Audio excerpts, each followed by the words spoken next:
आपल्याला समजा एक दिवस जेवायला नाही दिलं पूर्ण दिवस. हां. ठीक आहे, मॅनेज करू शकतो.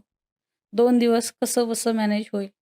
आठवडा झाल्यानंतर आपली अवस्था कशी होईल? महिना. हां. किती राग तयार होईल, चिड होईल, इरिटेशन होईल, रडायला पण येईल, दुःख पण होईल. आणि हेच जर समजा त्यात पण आपल्याच घरच्या कोणी जर केलं असेल आपल्याला तर कसं वाटेल? हां. राग येणार आहे साहजिक. बरोबर.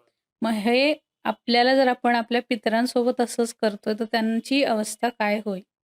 आपल्या ओके. इथला पृथ्वीवरचा 1 वर्ष हं. हा पितृलोकातला 1 दिवस असतो. ओके. म्हणून आपण वर्षातून जे काही अन्नदान करतो, तर ते पितरांना मिळत राहतं रोजच्या रोज. ओके. मग जर आपण नाही केलं बरोबर. आणि एखाद्याला जर आपण दुखावतोय आणि हां. मुळात आपण आपले पितर होते म्हणून आजचा दिवस बघतोय, सगळ्या गोष्टींचा अनुभव घेऊ शकतोय करेक्ट. हां. आणि आपण जर त्यांनाच विसरलो, आपल्याला सपोर्ट कोण करणार आहे? हां. कोणाचं लग्न झालेलं नाही, काही कोणाला घातपात झालेला असतो, मारलेलं असतं. बऱ्याच घटना असायच्या. हां. मग या सगळ्या घटना ज्या असतात, त्या कुठे ना कुठे आपल्याला त्रासदायक ठरतात. ओके. जसं की पितर आपल्याला सपोर्टिव्ह असतात, आशीर्वाद देणारेही असतात, हां. तसंच हे असं त्रास देणारेही काही असतात आणि जसा त्रास हा ओके. होतोच होतो.